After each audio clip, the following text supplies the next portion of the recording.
Leech therapy use करने से fertility बढ़ जाती है, मतलब मिथ है पूरा ये। पीसीओएस होने पर कोई महिला मां नहीं बन सकती, इस सबसे बड़े मिथ पर आपका क्या कहना है?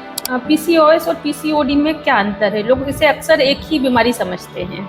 कि लो बीपी है या जो लोग ब्लड थिनर्स यूज कर रहे हैं उन्हें लीच अवॉइड करना चाहिए। इसीलिए वो जो रहता है ना, बारिश में मेरे घर के आगे बहुत सारी लीच है तो क्या हम उनको यूज कर लें क्या, तो वो चीज नहीं करनी चाहिए। पीसीओएस या इनफर्टिलिटी के लिए लीच थेरेपी का कोई भी रोल नहीं है। ये क्राइटेरिया नहीं है कि अगर एक बार पीसीओएस हो गया है तो कंसीव नहीं हो पाएगा, ये टोटली मिथ है। तो अगर हमारा गट हेल्थ प्रॉपर नहीं होगा तो वही होगा कि जब आपका इंडाइजेशन है, प्रॉपर एब्जॉर्प्शन नहीं हो पा रहा है, तो ब्लड के अंदर शुगर लेवल बढ़ जाता है। बहुत सारी फीमेल्स को दिक्कत रहती है कि फैलोपियन ट्यूब ब्लॉक हो गई है, तो इसमें एक बहुत बड़ा रीजन जो रहता है वह एंडोमेट्रियोसिस का रहता है। जिन फीमेल्स की बच्चियां हैं 8 साल 9 साल की एज में हैं, मैं उन सबसे रिक्वेस्ट करूंगी कि बच्चियों का बाहर का खाना कम्प्लीटली बंद कराइए, बच्चे को घूमने दीजिए, साइकिलिंग कराइए, मोबाइल उससे छीनिए, बच्चे को बोलो कि 1 घंटा साइकिलिंग करके आना है, रस्सी कूदना है, गार्डन में खेलने के लिए बच्चों को छोड़िए। सोशल मीडिया पे पीसीओएस और हार्मोनल इम्बैलेंस को लेकर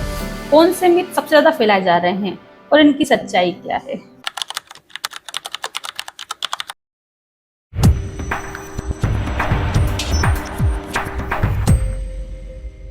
नमस्कार दोस्तों, स्वागत है आपका हमारे पॉडकास्ट में। मैं हूं Babita from the house of SD hub and team SD tune. आज हमारे साथ ऑनलाइन कनेक्ट हो रही है जयपुर राजस्थान से डॉक्टर रीता अग्रवाल। डॉक्टर रीता अग्रवाल जो 18+ ईयर्स से आयुर्वेद के क्षेत्र में अपनी सेवाएं दे रही हैं। वर्तमान में राजस्थान गवर्नमेंट में सीनियर मेडिकल ऑफिसर के पद पर कार्यरत है। डॉक्टर रीता अग्रवाल की स्पेशली है इनफर्टिलिटी, जॉइंट डिसऑर्डर और लीच थेरेपी। अपने लंबे क्लिनिकल एक्सपीरियंस के दौरान आपने अनेकों पेशेंट्स को सफलतापूर्वक उपचार किया है। बिना देर किए ऐप के थ्रू कनेक्ट करते हैं डॉक्टर रीता अग्रवाल को। मैम, सबसे पहले बहुत बहुत स्वागत है आपका हमारे पॉडकास्ट में। Thank you so much ma'am कि आपने मुझे अपने पॉडकास्ट में इनवाइट किया है। Thank you so much. Ma'am, क्योंकि आप लीच थेरेपी में एक्सपर्ट हैं तो मेरा पहला क्वेश्चन आपसे यही होगा कि लीच थेरेपी क्या है, आयुर्वेद में इसका कॉन्सेप्ट क्या है और किन डिसीज के लिए इसको रिकमेंड किया जाता है? लीच थेरेपी आयुर्वेद के अकॉर्डिंग बहुत पुरानी पैथी है जो कि स्पेशली स्किन डिजीज पे हम काम में लेते हैं। जो लीच हम आज कॉमनली लैंग्वेज में बोलते हैं तो खून चूसने वाली जो जोंक होती है वो होती है, और इसके 12 टाइप होते हैं। 6 होते हैं वो पॉइजनस होते हैं और 6 टाइप्स जो होते हैं वो नॉन पॉइजनस होते हैं। तो जब हम इसको एज अ पैथी यूज करते हैं तो हम जो नॉन पॉइजनस लीचेस हैं उन्हीं को ही यूज करते हैं। कुछ लोग कहते हैं कि मैडम बारिश में हमारे घर के बाहर लीच थी, क्या हम उसको यूज कर सकते हैं, क्या उसे हम ले आए क्या? तो उसके लिए हम मना करते हैं क्योंकि वो पॉइजनस हो सकती है। प्रॉपर तरीके से लीच को हार्वेस्ट किया जाता है और उन्हीं लीचेस को हम यूज करते हैं। और इसका कॉन्सेप्ट ये होता है कि जब हम कहीं पर लीच लगाते हैं, किसी भी एरिया में हमने अफेक्टेड एरिया में लगाया है, तो लीच जो है अपनी सलाइवा के थ्रू कुछ केमिकल्स जो है ब्लड में रिलीज कर देती है, जिसमें कि मेनली रहता है कि हिरुडीन है जो कि एंटीकोगुलेंट का काम करता है, मतलब खून का थक्का जो है वो बनाने से रोकता है। तो इसीलिए जो लोग होते हैं जिनको कोलेस्ट्रॉल लेवल बहुत ज्यादा हाई होता है, जिनके एम्बोलिज्म का इशू रहता है कि खून के थक्के हैं बार बार बन रहे हैं, ब्लड में फ्लो कर रहे हैं, जिसमें कि थ्रेटनिंग रहती है कि वो हार्ट में या ब्रेन में जाकर स्ट्रोक कर सकते हैं या अटैक कर सकते हैं, उन पेशेंट्स में भी हम उसको यूज करते हैं क्योंकि इसकी नेचर ये है कि एंटीकोगुलेंट होता है। इसके अलावा इसके अंदर एक कॉलिन नाम का केमिकल भी होता है जो कि प्लेटलेट्स को आपस में एडहेसिव होने से रोकता है, क्योंकि जब प्लेटलेट्स आपस में जुड़ती हैं उसी के बाद में ही ब्लड क्लॉट होता है।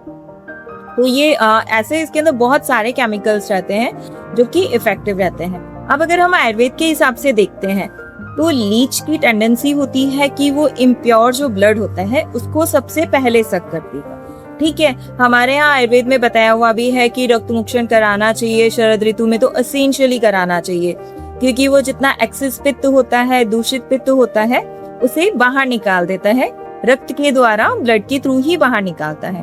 तो लीच भी वही काम करती है। ब्लड की इम्प्योरिटीज या फिर पित्त बढ़ने की वजह से जो डिजीज है, जैसे सोराइसिस है जिसके लिए कहा जाता है कि नॉन ट्रीटेबल है, ट्रीट किया फिर वापस हो रहा है, स्कैबीज है, एक्जिमा है ना, इस तरीके की जो डिजीज रहती है वहाँ हम काम में ले सकते हैं।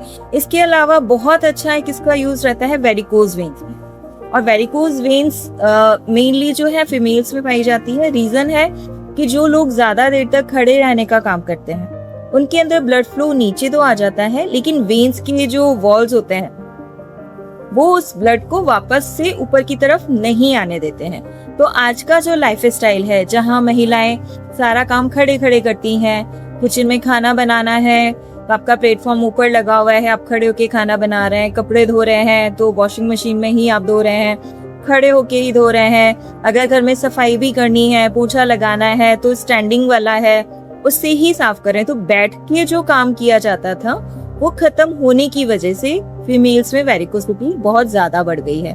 तो वहां पर जब भी हम लीच का यूज कराते हैं उसमें बहुत ज्यादा ये इफेक्टिव है। इस थेरेपी का कॉन्सेप्ट क्या है, कैसे काम करती है लीच? कॉन्सेप्ट तो यही है कि जब हम लीच लगाते हैं तो जो वॉल्व खराब है, जो कि ब्लड फ्लो को उसने रोक दिया है, बाहर नहीं आने दे रहा है ना, तो वहां पर जब हम लीच लगाते हैं तो जहां ब्लड इकट्ठा हो गया है वो गाढ़ा हो गया है और लीच जो अपना हेरोडीन को रिलीज कर रही है, ब्लड को पतला कर देती है, जिसकी वजह से वो ब्लड फ्लो में आ जाता है। और क्योंकि लीच है वो इम्प्योर ब्लड को ही पहले बाहर निकाल रही है, तो इसीलिए स्किन डिजीज में भी ये बहुत ज्यादा इफेक्टिव। क्या लीच थेरेपी सभी पेशेंट के लिए सेफ है और किन्हें लीच थेरेपी नहीं करवाना चाहिए? देखिए, अगर जिन लोगों का, क्योंकि लीच है अच्छी, अगर बड़े साइज की लीच होती है तो वो वन टाइम में 70-80 ml ब्लड भी निकाल लेती है। अगर किसी कोई पेशेंट है जिसका पूरे पैर में ही हम ये मान लें कि एंकल से लेके और नी तक उसको सोराइसिस का इश्यू है, तो इतने एरिया में हमें 7 से 8 लीच वन टाइम में लगाना पड़ता है। अब अगर एक लीच है 70-80 ml ब्लड भी ले रही है तो फिर ब्लड लॉस ज्यादा हो जाता है। तो इसलिए हमें स्पेशली जिन लोग पेशेंट्स का हीमोग्लोबिन लेवल कम होता है, प्रेग्नेंट वुमेन्स होती हैं, बहुत बच्चों को हमें यूज नहीं कराना चाहिए, बुजुर्ग हैं उन्हें हमें अवॉइड करना चाहिए, जिनका कि हम बोल सकते हैं स्टैमिना कम होता है, वीकनेस ज्यादा रहती है, पेल पेशेंट्स हैं, उन्हें हमें अवॉइड कराना चाहिए।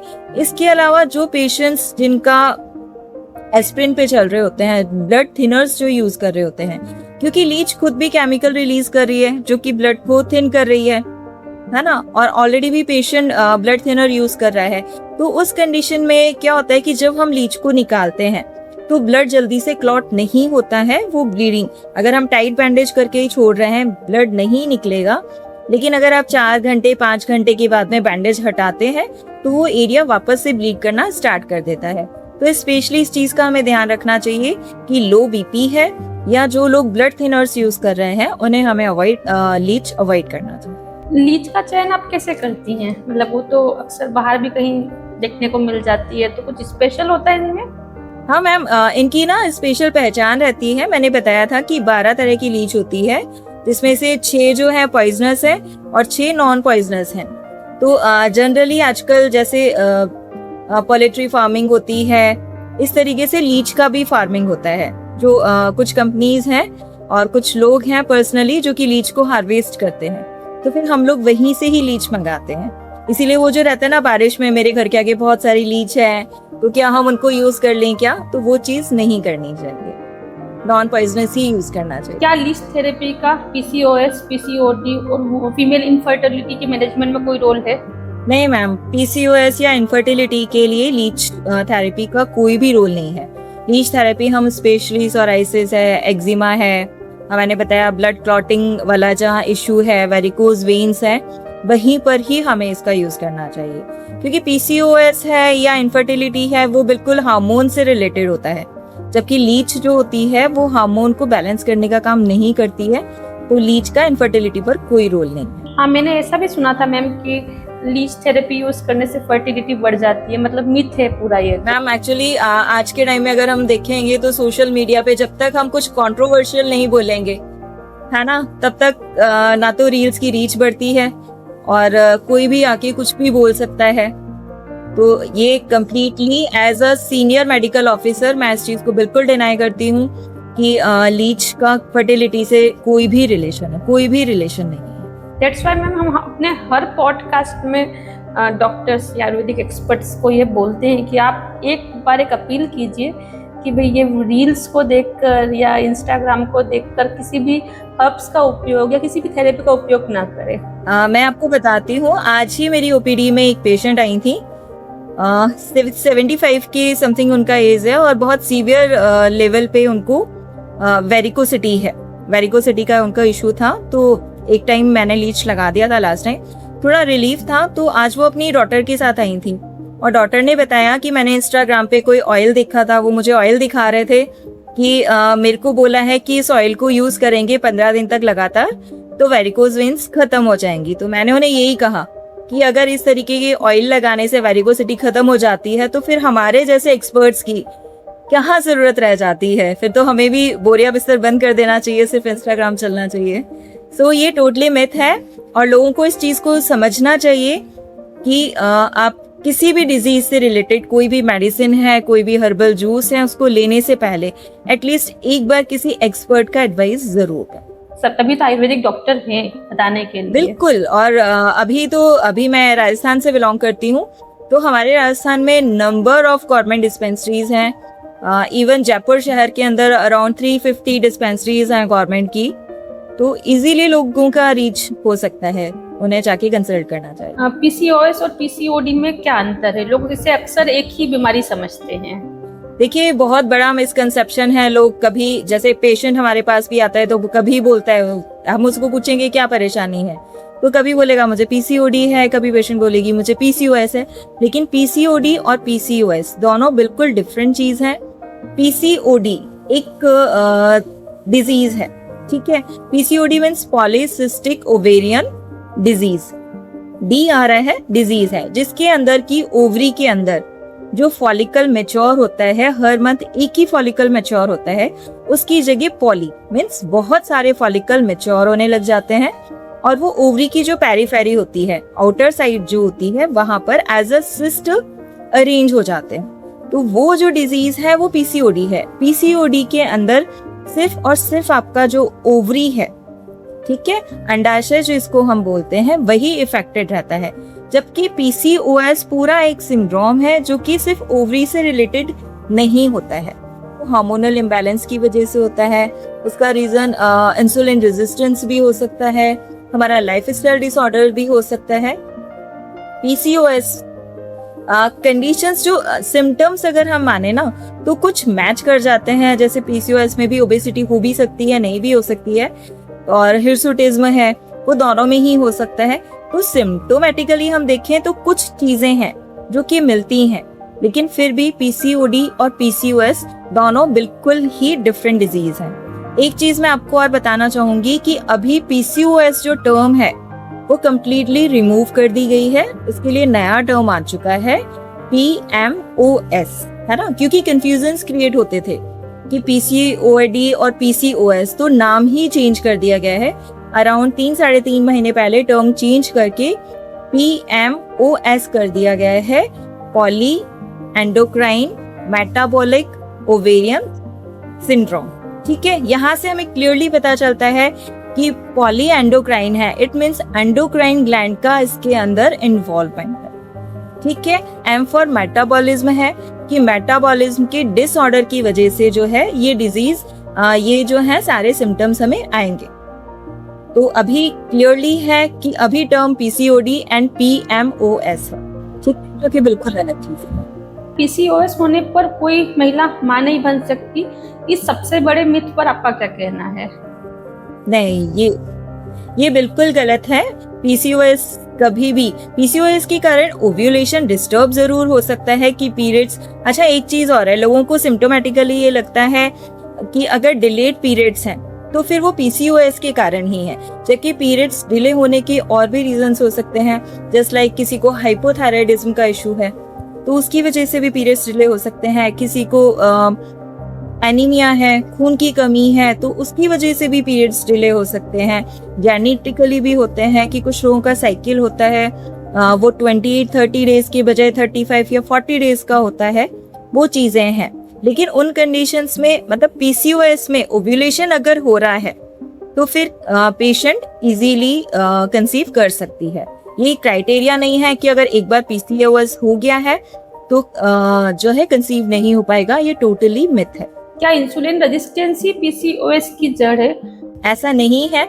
इंसुलिन रेजिस्टेंस जो है उसके कारण भी पीसीओएस हो सकता है, लेकिन सिर्फ इंसुलिन रेजिस्टेंस ही पीसीओएस का कारण नहीं होता है। इंसुलिन रेजिस्टेंस में क्या रहता है कि जो हमारी बॉडी में ग्लैंड होती है, एंडोक्राइन ग्लैंड होती है पैनक्रियास, वो इंसुलिन रिलीज करती है। और इंसुलिन का क्या काम रहता है कि जब हम खाना खाते हैं वो खाना कन्वर्ट होकर ग्लूकोज में बनता है, और ग्लूकोज ही हमारी सारी सेल्स में जाके एनर्जी को प्रोवाइड करने का काम करता है कि माइटोकॉन्ड्रिया में जाएगा और फिर वहां पे डाइजेस्ट होगा, वो चीज है। लेकिन जिन लोगों को इंसुलिन का रेजिस्टेंस होता है, तो बॉडी में इंसुलिन होते हुए भी क्योंकि वो सेल उसको रिस्पॉन्ड नहीं कर पाती है, ग्लूकोज को एब्जॉर्ब नहीं करती है, बॉडी में जो है ग्लूकोज का लेवल बढ़ जाता है। अब बॉडी में ब्लड में ग्लूकोज का लेवल बढ़ा हुआ है, तो हमारा पैनक्रियास क्या करता है कि और ज्यादा इंसुलिन को बढ़ाता है, तो उससे और ज्यादा इंसुलिन रेजिस्टेंस बढ़ता जाता है। अब इंसुलिन रेजिस्टेंस होने की वजह से क्या होता है कि आपका जो हार्मोन है, जो फीमेल हार्मोन्स होते हैं, वो भी डिस्टर्ब होते हैं। उसकी वजह से जो फीमेल हार्मोन होता है, एलएच हार्मोन होता है, एलएच हार्मोन बढ़ जाता है। क्या रहता है ना कि जो एक साइकिल रहता है, उसमें स्टार्टिंग में होता है कि FSH hormone, follicular stimulating hormone, वो बढ़ता है जो कि फॉलिकल को मैच्योर करने का काम करता है कि वे फॉलिकल मैच्योर होगा। मिड साइकिल में होता है कि एलएच हार्मोन बढ़ता है जो कि ओव्यूलेशन को कंडक्ट करवाता है, जिसकी वजह से जो फॉलिकल मैच्योर हो चुका है वो ओव्यूलेट हो जाता है। लेकिन इंसुलिन रेजिस्टेंस में क्या रहता है कि एलएच हार्मोन जो है वो तो ज्यादा बढ़ जाता है और एफएसएच हार्मोन होता है वो कम हो जाता है। उसकी वजह से जो एलएच और एफएसएच हार्मोन इक्वल होने चाहिए थे, 1:1 होना चाहिए, वो 2:1 या 3:1 हो जाता है। तो इस वजह से ओव्यूलेशन डिस्टर्ब हो जाता है। साथ ही क्या होता है कि जब इंसुलिन का रेजिस्टेंस होता है तो एंड्रोजन हार्मोन्स जो होते हैं, पूरा एक ग्रुप होता है, मेल हार्मोन्स का जो ग्रुप होता है उसे हम एंड्रोजन हार्मोन कहते हैं। तो एंड्रोजन हार्मोन बढ़ जाता है। अब एंड्रोजन हार्मोन का क्या काम रहता है मेल्स में कि एक एज के बाद में दाढ़ी मुच्छे लेकर आना है, आवाज का भारीपन है, बाल्डनेस है, एक मेल पैटर्न हम जिसको हेयर्स कहते हैं, वो सारे के सारे फीमेल्स में आने लग जाते हैं। तो इस तरीके से इंसुलिन रेजिस्टेंस की वजह से पीसीओएस हो सकता है, लेकिन सिर्फ इंसुलिन रेजिस्टेंस पीसीओएस का कारण नहीं होता। क्या थायराइड, पीसीओएस और हार्मोनल इनबैलेंस आपस में जुड़े हुए हैं? देखिए, थायराइड अगर हाइपोथायराइडिज्म वाली कंडीशन है तो उसमें क्या रहता है कि वेट बढ़ जाता है और आपका हार्मोनल इम्बैलेंस होने की वजह से हिर्सुटिज्म, जो पीसीओएस वाले सिम्टम्स होते हैं, वो भी दिखाई देने लग जाते हैं। लेकिन फिर भी पीसीओएस और हाइपोथायराइडिज्म दोनों बिल्कुल ही अलग बीमारियां हैं। हाइपोथायराइडिज्म होते हुए भी ओव्यूलेशन नॉर्मली भी हो सकता है और कंसीव करने के लिए सिर्फ एक एग चाहिए होता है, गुड हेल्दी एग चाहिए होता है, वो हाइपोथायराइडिज्म में भी हमें मिल जाता है। तो हाइपोथायराइडिज्म और पीसीओएस बिल्कुल डिफरेंट चीजें हैं। दोनों की वजह से फर्टिलिटी इफेक्ट हो सकती है, बट दोनों का आपस में कोई कनेक्शन। क्या इमरजेंसी पिल्स या हार्मोनल पिल्स लगातार लेने से हार्मोन्स पर असर पड़ता है? अगर हम साइंटिफिकली बात करते हैं तो इमरजेंसी पिल्स लेने से कुछ टाइम के लिए हार्मोनल इम्बैलेंस होता है कि आपने इमरजेंसी पिल लिया, आपके पीरियड्स थोड़ा डिले हो गए या फिर हैवी ब्लीडिंग हो गई। लेकिन अगर हम साइंटिफिकली इस चीज को देखते हैं तो इमरजेंसी पिल्स रेगुलर लेने से फर्टिलिटी पे कोई इफेक्ट नहीं होता है। लेकिन जब हम प्रैक्टिस करते हैं और हम इस चीज को प्रैक्टिकली देखते हैं तो रेगुलर जो लोग इमरजेंसी पिल्स का यूज करते हैं, कहीं ना कहीं वो उनको इनफर्टिलिटी इश्यूज फेस करने पड़ते हैं। बट साइंटिफिकली ये चीज प्रूवन नहीं है, प्रैक्टिकली ये चीज प्रूवन है। क्या गट हेल्थ का महिलाओं के हार्मोन्स और फर्टिलिटी से संबंध होता है? आयुर्वेद से कैसे देखता है? मैम देखिए, गट हेल्थ जो है वो डायरेक्टली अगर हम बोलें तो प्रोपोर्शनल नहीं होता है कि गट हेल्थ आपका खराब है तो आपका फर्टिलिटी जो है वो खराब हो रहा है। लेकिन क्योंकि इंसुलिन रेजिस्टेंस को हम देखते हैं कि ब्लड के अंदर शुगर ज्यादा हो गया है, इंसुलिन रेजिस्ट है और सेल्स जो है हमारी उसको ब्लड शुगर को एब्जॉर्ब नहीं कर पा रही हैं, तो अगर हमारा गट हेल्थ प्रॉपर नहीं होगा तो वही होगा कि जब आपका इंडाइजेशन है, प्रॉपर एब्जॉर्प्शन नहीं हो पा रहा है, तो ब्लड के अंदर शुगर लेवल बढ़ जाता है, तो इस तरीके से वो इफेक्ट करता है। दूसरा, जब गट हेल्थ खराब होती है तो जो गट के अंदर माइक्रो ऑर्गेनिज्म होते हैं जो कि हमारे हार्मोन लेवल्स को बढ़ाते हैं, हमारे थायराइड हार्मोन, थायराइड रिलेटेड जो इश्यूज हैं उसको कंट्रोल करते हैं, तो उसकी वजह से कहीं ना कहीं इफेक्ट हो जाता है। अगर हम आयुर्वेद के हिसाब से देखते हैं तो हम क्या मानते हैं कि 3 जो है मेन हमारा आयुर्वेद जिस पे चलता है, वात पित्त कफ के ऊपर चलता है। तो अगर हमारा डाइजेशन ठीक नहीं है, कॉन्स्टिपेटेड है बॉडी, तो इसका मतलब है कि वात जो है उसने अपनी गति है, वात का क्या रहता है कि वो ऊपर से नीचे की तरफ चलती है। तो और हमारा जो मेंसेस में फ्लो रहता है वो भी ऊपर से नीचे की तरफ रहता है कि वजाइना के थ्रू ब्लड बाहर निकल गया है। तो अगर गट हेल्थ ठीक नहीं है और वात ने अपना डायरेक्शन चेंज किया है, तो उस कंडीशन में जो ये आयुर्वेदिक कॉन्सेप्ट मैं आपको बता रही हूँ, तो ब्लड फ्लो जो मेंसेस में ब्लड निकलना चाहिए वो भी रुक जाता है, उसका फ्लो ऊपर की तरफ हो जाता है, वो कहीं ना कहीं आपकी फर्टिलिटी को इफेक्ट करता है। तो जब हम हमारे पास पेशेंट आती है कि सारा उसके हमने सारे टेस्ट कराए हैं, सारे मेजर्समेंट उसके हैं, हार्मोन से सारा ठीक आ रहा है, तो उस कंडीशन में हम कोई भी ट्रीटमेंट देने से पहले पेशेंट की गट हेल्थ को ही ठीक करते हैं, उसका पूरा हम संशोधन कराते हैं, जिसमें हम वमन कराते हैं, विरेचन करवाते हैं, और इसके अलावा एनिमास जो रहते हैं, आयुर्वेदिक बस्ती होती है, उसको देखिए पहले पेशेंट की गट हेल्थ को बेटर किया जाता है, उसके बाद हम उसको फर्टिलिटी ट्रीटमेंट देते। तो गट हेल्थ है वो मोस्ट इम्पोर्टेंट है। इंडोमेट्रियोसिस और पीसीओएस में क्या अंतर है? दोनों में इनफर्टिलिटी का खतरा कितना अलग होता है? मैम देखो, एंडोमेट्रियोसिस जो होता है उसमें ये रहता है कि यूट्रस की जो अंदर वाली लाइनिंग होती है उसका नाम एंडोमेट्रियम रहता है। उसकी नेचर होती है कि वो हर महीने ग्रो करती है, अपनी मोटाई को बढ़ाती जाती है, अगर ओव्यूलेशन नहीं हुआ है तो वही शेड ऑफ हो जाती है, मतलब वही अपनी जगह से टूट जाती है और वही चीज जो है मेंसेस में ब्लड के थ्रू बाहर निकल जाता है। एंडोमेट्रियोसिस में होता है कि वो जो लाइनिंग होती है उसमें से कुछ पीसेस निकल के, यूट्रस से निकल के वो आपके सर्विक्स में आ सकते हैं, या फिर वो आपकी फैलोपियन ट्यूब्स में जा सकते हैं, आपकी ओवरीज तक जा सकते हैं। अब वो जो टिश्यू है उसका तो नेचर है कि वो ग्रो करना है उसको, अगर वो टिश्यू आपकी फैलोपियन ट्यूब्स में पहुंच गया है तो आपका वो ट्यूबल ब्लॉकेजेस कर सकता है ना। बहुत सारी फीमेल्स को दिक्कत रहती है कि फैलोपियन ट्यूब्स ब्लॉक हो गई है, तो उसमें एक बहुत बड़ा रीजन जो रहता है वह एंडोमेट्रियोसिस का रहता है। इसके अलावा एक टर्म और होती है एक्टोपिक प्रेगनेंसी, जिसमें कि बच्चा यूट्रस की जगह फैलोपियन ट्यूब्स में ही फर्टिलाइज हो जाता है, जो एग होता है वहीं पे ग्रो करने लग जाता है। उसका रीजन भी यही रहता है कि एंडोमेट्रियम जो है उसको पूरा न्यूट्रिशन सपोर्ट कर देती है, उसको पूरा जो है न्यूट्रिशन जितना एग को चाहिए वो मिलता रहता है, वो एक्टोपिक प्रेगनेंसी में कन्वर्ट हो जाता है। कुछ पेशेंट्स में टाइमली पता चल जाता है तो ट्यूब को निकालना ही पड़ता है या फिर वो ट्यूब बर्स्ट हो जाती है। तो एंडोमेट्रियोसिस में क्या रहता है ना, एक तो पेशेंट को बहुत पेनफुल पीरियड्स रहते हैं। इनफर्टिलिटी जो है उसी कंडीशन में आएगी अगर वो टिश्यू है आपके फैलोपियन ट्यूब्स में चला गया है तो।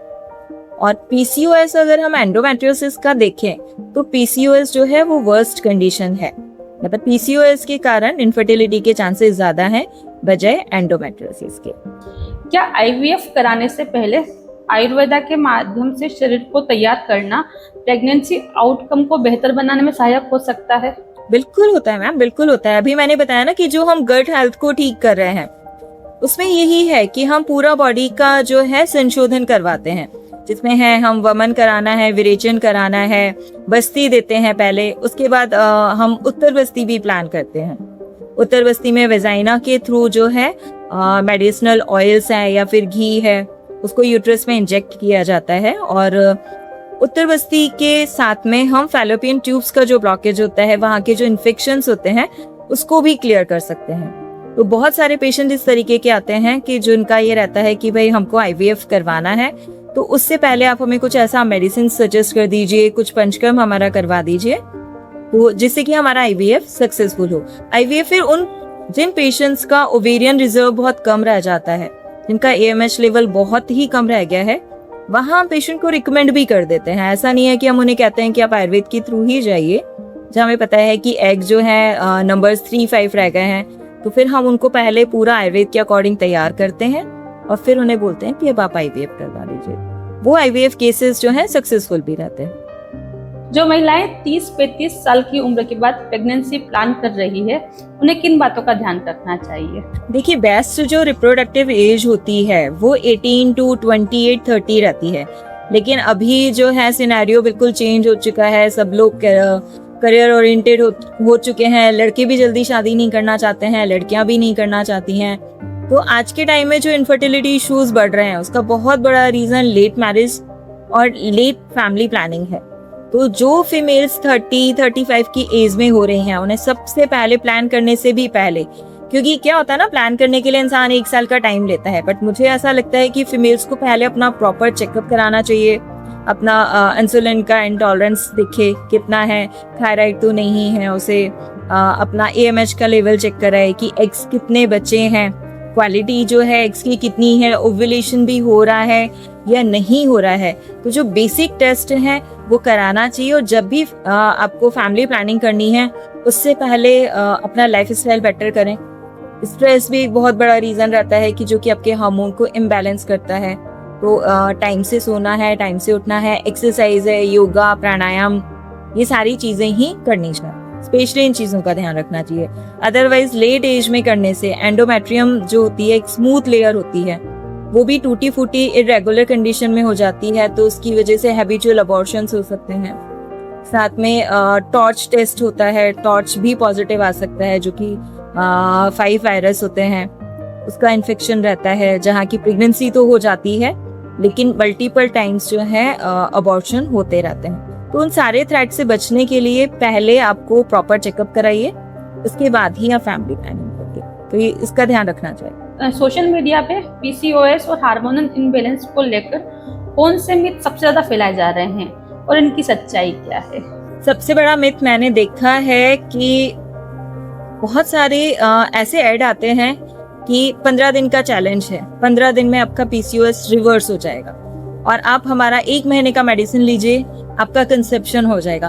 बहुत सारे नंबर ऑफ जो है ना इस तरीके के एड्स चले हुए हैं, ये सारे मिथ हैं। और इवन मैं आपको बताऊं कि PCOS कभी भी कंप्लीटली क्योर नहीं होता है, वो आपका लाइफस्टाइल डिसऑर्डर है। कंसीव करने के लिए आपको एक हेल्दी एग चाहिए होता है, जो कि आपको PCOS के साथ भी मिल सकता है। तो ये सबसे बड़ा मिथ है कि हम बहुत जल्दी इसको ट्रीट कर देंगे या फिर हम इसको रिवर्स कर सकते हैं, या फिर एक ये रहता है कि PCOS हो गया है तो आप कभी कंसीव ही नहीं कर पाएंगे। ये चीज भी जो है वो बहुत ज्यादा गलत चली हुई है। और एक ये रहता है कि मैंने देखा है कुछ रील्स में कि वो ये बताते हैं कि हाई AMH है, तो इसका मतलब है कि आपके एग बहुत अच्छे हैं, बहुत अच्छी क्वालिटी के एग हैं, लेकिन ऐसा नहीं है। हाई AMH है इट मीन्स आपको PCOS है।